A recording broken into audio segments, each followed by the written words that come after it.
ท้าหอนถึกกวางซิดเกือบถึกตาในขณะที่ให้อาหารอยู่ฟาร์มสัตว์แห่งหนึ่งวันที่29มิถุนายน2025ผู้ใช้ Facebook พุทธสิงลาโพสต์เตือนว่าสำหรับไผที่จะพาลูกน้อยไปลิ้นสวนกวางให้ระมัดระวังตื่มเพราะกวางบ่ได้น่าฮักทุกโตเด้อมันเกิดขึ้นไวแฮงบ่ทันตั้งโตเลยดีแต่ตาบ่บอดใส่บ่แตกเรื่องนี้อยู่ว่าตนเองได้พาลูกไปลิ้นสวนที่เลี้ยงกวางแห่งหนึ่งเพราะลูกเป็นคนมักสัตว์พาลูกอย่างปกติและก็ถ่ายรูปไป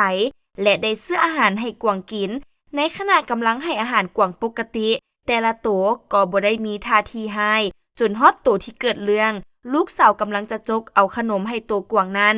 มันก็พุ่งมาใส่แบบบ่ได้ตั้งตัวดีแต่ว่าพ่อเพิ่นเอาแขนบังไว้และโชคดีบ่ถึกตาย้อนลูกใส่แว่นตา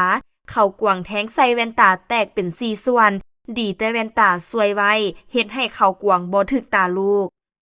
อย่างใดก็ตามฟาร์มดังกล่าวได้มีคำเตือนให้ระมัดระวังสัตว์ป่าเป็นพิเศษซึ่งอาจจะถูกซนเตะเข่าซิดหรือกัดได้โดยเฉพาะในขณะที่ย่างกายให้อาหารและบ่ควรให้ลูกน้อยเข้าใกล้โดยเด็ดขาดเพื่อป้องกันภัยอันตรายที่เกิดขึ้น